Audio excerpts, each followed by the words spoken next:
کہ زہر کا جو جرم ہم نے کیا ہے لوگوں کو پتہ چل جائے گا۔ منصور دوانیکی نے حکم دیا والی گورنر کو، رات کے اندھیرے میں جعفر صادق کے گھر کو آگ لگا دو، آگ اتنی شدید ہونی چاہیے کہ سید اندر جل کے مر جائے۔ لفظ سخت ہے، میں معافی چاہتا ہوں سادات سے، مومنین سے۔ یہ روایت کے الفاظ، میری امام کے مسائل کو زیادہ بیان نہیں کیا جاتا، لوگ زیادہ آگاہ نہیں ہیں، اس لیے ہو سکتا ہے یہ روایت آپ کو تھوڑی عجیب لگے یا تھوڑی غیر مانوس لگے آپ کو، لیکن یہ حقیقت ہے۔ انہوں نے اس منصوبے کے تحت میرے امام کو رات کی تاریکی میں آگ لگا دی تاکہ اس آگ میں امام جل جائے اور جو زہر کا جرم ہے وہ چھپ جائے، اور ہم لوگوں سے کہہ دیں کہ رات کا اندھیرا تھا، ہمیں کیا خبر کس نے آگ لگائی ہے۔ عزادارو، معاف کرنا مجھے، جناب بطور کے گھر کو تیسری بار آگ لگا۔ تیسری بار کا لفظ ذاکری نہیں ہے، میں نے آپ کو رلانے کے لیے نہیں کہا، تاریخ بھری پڑی ہے۔ پہلی مرتبہ جب حکومت نے آگ لگائی، نبی زادی دروازے کے اندر ملتے کرتے رہے، آواز دے کے کہا، مسلمانوں جس گھر میں وہی نازل ہوتی ہو اس گھر کو آگ نہیں لگاتے، میرے پردے کا کچھ حیا کرو، اس دروازے پر نبیوں کا سلطان آیت تطہیر کے بغیر اندر نہیں آتے۔ مسلمان نے کچھ حیا نہ کیا، بطول کے گھر کو آگ لگا دی۔ دوسری بار آل نبی کے گھر کو اس وقت آگ لگائی جب بجھانے والا خیال کے اندر کوئی نہیں رہتا، آگ لگی پھر خود اس وقت بجھ گئی جب جلنے کے لیے کچھ باقی نہ بچا۔ تیسری بار امت نے آل نبی کے گھر کو آگ لگائی جس وقت میرے امام زہر کی وجہ سے بستر بیماری پہ تھے، آگ اتنی شدید تھی میرے مولا کا پورا گھر جل گیا ہے۔ مستورات گھر سے آگ کی وجہ سے جب چیختے چلاتے روتے ہوئے مستورات گھر سے باہر نکلی ہیں۔ میرے بیمار امام، میرے ضعیف امام، میرے بوڑھے امام، زہر کا اثر تھا۔ مستورات کو جس وقت میرے مولا نے روتا ہوا دیکھا، چادریں جل چکی ہیں، سامان جل چکا ہے، باہر مسلمان ہیں، گھر کے اندر آگ لگی ہوئی ہے۔ آسمان کی طرف جعفر صادق نے رخ بلند کر کے رو کر فرمایا، میرے مالک میں جعفر صادق ہوں، زین العابدین نہیں ہوں۔ میرے مالک یہ امتحان ہم دوبارہ نہیں دے سکتے ہیں، یہ میرے دادے کا حوصلہ تھا، ننگے سر میری بھومیوں کو دیکھتا رہ گیا ہے، میرے گھر کو آگ لگ چکی ہے، بہر مسلمان بے حیا کھڑے ہوئے ہیں، میرے مالک میں یہ امتحان نہیں دے سکتا ہوں۔ تاریخ یہ کہتی ہے کہ میرے مولا امام جعفر صادق علیہ السلام نے آپ کو مخاطب ہو کے فرمایا ہے، انا ابن ابراہیم خلیل اللہ، میں اسی ابراہیم کا وارث ہوں جس کے لیے تو ٹھنڈی ہو گئی تھی۔ میرے مولا جہاں جہاں قدم رکھتے آگ خاموش ہو جاتی، اتنے میں میرے مولا کی نظر پڑی۔ تاریخ نے لکھا ہے، فصول المہمہ کے اندر روایت موجود ہے، میرے مولا کے 6 بیٹے ہیں، ایک بیٹی ہے۔ بعض روایت کے مطابق اس شہزادی کا نام فاطمہ ہے، دوسری روایت کے مطابق اس شہزادی کا نام ام فرما ہے، کم سن بچی ہے۔ اس کی آنکھ اس وقت کھلی جب حجرہ جل گیا، روتی ہوئی شہزادی حجرے سے باہر نکلی ہے۔ میرے امام نے جب شہزادی کو روتا ہوا دیکھا، آواز دے کر کہا، بنیا الیہ، بیٹا میری طرف آؤ۔ شہزادی بابے کے قریب آئی، میرے امام نے اپنی شہزادی کو سینے سے لگایا، حوصلہ دیا ہے۔ حوصلہ دینے کے بعد جب بچی کو حوصلہ ہو گیا ہے نا، اچانک شہزادی کی نظر پڑی، امام کی آنکھوں میں آنسو جاری ہے۔ بچی نے رو کر فرمایا، میرے بابا ڈر تو میں گئی ہوں مگر آنسو آپ کی آنکھوں سے جاری ہے۔ میرے مولا نے پیشانی چوم کر فرمایا، میری شہزادی مجھے کوئی منظر میری شہزادی تجھے روتا ہوا دیکھ کر مجھے کوئی منظر یاد آ گیا۔ جس وقت جس طرح میں آج بیمار ہوں، ایک ضمانت جلتے ہوئے خیام کے اندر میرے دادا سجاد بیمار ہوں۔ ازاداروں، میرے مولا امام جعفر صادق علیہ السلام نے 12 سال تک سید سجاد کی گود میں پرورش پائی ہے۔ جب سید سجاد کو زہر ملا ہے نا، امام جعفر صادق علیہ السلام کی عمر مبارک 12 سال تھی۔ میرے مولا رو کر فرماتے ہیں شہزادی میرا دادا بھی بیمار تھا، آج میں بھی بیمار ہوں، فرق اتنا ہے میں زہر کی وجہ سے بیمار ہوں، میرا دادا غیرت کا مریض تھا۔ جس طرح آج تو شہزادی روتی ہوئی گھر سے باہر نکلی ہے نا، خیموں سے ایک شہزادی روتی ہوئی باہر آئی، لیکن فرق بہت ہے شہزادی، تیرا پردہ محفوظ ہے، گھر میں آگ بجھانے کے لیے باعث موجود ہے، پانی موجود ہے۔ جب میرے دادے سجاد کے خیام کو امت نے آگ لگائی تھی، سجاد بیمار تھا نہ گھر میں بجھانے کے لیے پانی موجود تھا، اور جس شہزادی کی میں بات کہہ رہا ہوں اس کے سر پہ چادر نہیں تھی، کانوں سے خون جاری تھا، باہر جاتی تو سر پہ چادر نہیں تھی، اندر رہتی تو جل کے مر جاتی۔ جب میرے مولا نے کہا کہ وہ شہزادی کے سر پر چادر نہیں تھی، اس کے کانوں سے خون جاری تھا، شہزادی نے بابا کی ریش مبارک پہ بوسہ دیا، رو کر فرمایا بابا یہ تو سمجھ آتی ہے کہ چادر جل گئی ہوگی، لیکن یہ سمجھ نہیں آتی کہ اس شہزادی کے کانوں سے خون کیوں جاری تھا۔ میرے مولا نے رو کر فرمایا میری شہزادی چادر جلی نہیں تھی، جلنے سے پہلے مسلمانوں نے لوٹ لی تھی، جب چادر لٹ گئی تو کان بے پردہ ہو گئے تھے، اور مسلمانوں کے نظر پڑی شہزادی کے کانوں میں دو در تھے، اس ظلم کے ساتھ شہزادی کے دروں کو اتارا گیا، دروں کے کنڈی بھی بند رہی، دونوں اتر گئے تھے، چھوٹے چھوٹے ہاتھ جوڑ کر سید سجاد کے پاس آ کے شہزادی نے وقت کے امام سے شریعت کا مسئلہ پوچھا، سجاد آنکھ کھول مسئلہ بتا، میرے سر پہ چادر نہیں آئے، جل کے مر جانا ہے، خیام سے باہر جانا۔ عزادارو جلتے خیمے کے اندر میرے امام نے اپنی اہل بیت کو بلایا ہے، چھٹے امام نے جلتے ہوئے گھر کے اندر اہل بیت کو جمع کیا ہے، روک کر فرمایا مجھ سے ودا کر لو، وقت تھوڑا رہے۔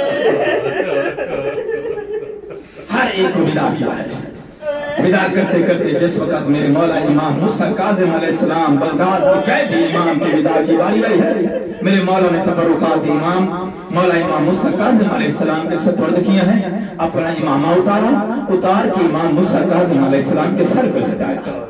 امامت کا امامہ جب سر پہ سجا لیا نا، فرمایا موسیٰ کاظم اگر تکلیف نہ ہو تو تھوڑی دیر کے لیے پشت امامہ سے اپنے قمیص کو ہٹاؤ۔ موسیٰ کاظم میں تاریخ میں کہتی ہے کہ پشت امامہ سے اپنے قمیص کو ہٹایا، میرے مولا نے ساتھ میں امام کی پشت پر بوسہ دینے کے بعد رو کر فرمایا بڑا ارمان ہے اپنے داد زین العابدین کی طرح نفیس کو ہٹایا، قسمت میں زمین لکھے ہوئے ہیں۔ رو کر فرمایا اپنی اہل بیت کی طرح مخاطب ہو کہ میرے مولا نے وصیت کے آخری دو جملے آج بھی تاریخوں کے اندر موجود ہیں، اہل بیت کی طرح مخاطب ہو کہ میرے مولا نے فرمایا ہمارے حکمداروں کو میرا پیغام پہنچا دینا، میری دو وصیتیں ہیں میرے ماننے والوں کے لیے۔ پہلی وصیت یہ ہے لا تنالوا شفاعت من استخف بالصلاۃ، جو نماز کو اہمیت نہیں دے گا اس کو ہماری شفاعت نصیب نہیں ہوگی۔ دوسری وصیت میری مولا نے فرمایا احیوا امرنا رحم اللہ من امرنا، سردی ہو دھوپ ہو گرمی ہو پیاس ہو سفر ہو وطن ہو، میرے داد حسین کی آزاداری کو کبھی ختم ہو سکے۔ وَسَيَعْلَمُ الَّذِينَ ظَلَمُوا أَيَّ مُنقَلِبٍ يَنقَلِبُونَ وَلَعْنَةُ اللَّهِ عَلَىٰ أَعْدَائِهِمْ مَلْعُونِينَ أَجْمَعِينَ۔ کریم اللہ ہماری اس قلیل سی عبادت کو اپنی بارگاہ میں قبول فرما۔ میرے مالک ہمارے صغیرہ و کبیرہ گناہوں کو معاف فرما، ہمارے والدین کے صغیرہ و کبیرہ گناہ معاف فرما، ہمارے مرحومین کے صغیرہ و کبیرہ گناہ معاف فرما۔ کریم اللہ پانی تیری شریعت میں مطہرات میں سے ہے، غم حسین میں غم اہل بیت میں بہنے والے ان آنسوؤں کی بدولت ہمارے نامہ اعمال کو گناہوں سے پاک فرما دے۔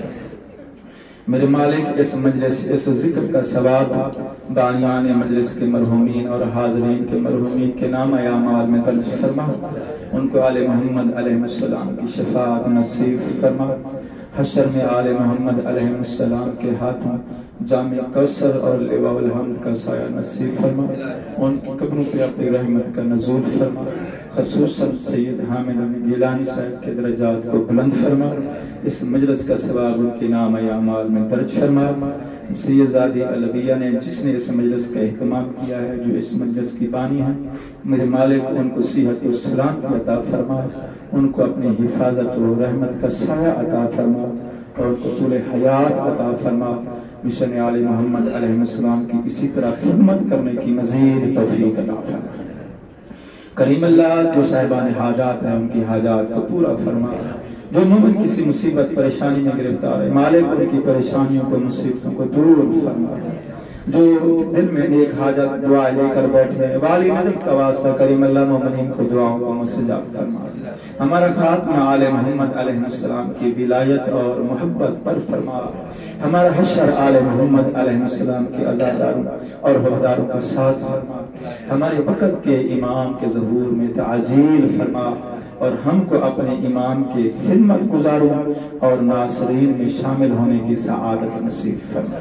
ربنا تقبل دعاءنا انك انت السميع العليم بفضلك ورحمتك يا ارحم الراحمين بحق محمد وآله الطاهرين اللهم صل على محمد وآل محمد إن لله وإنا إليه راجعون۔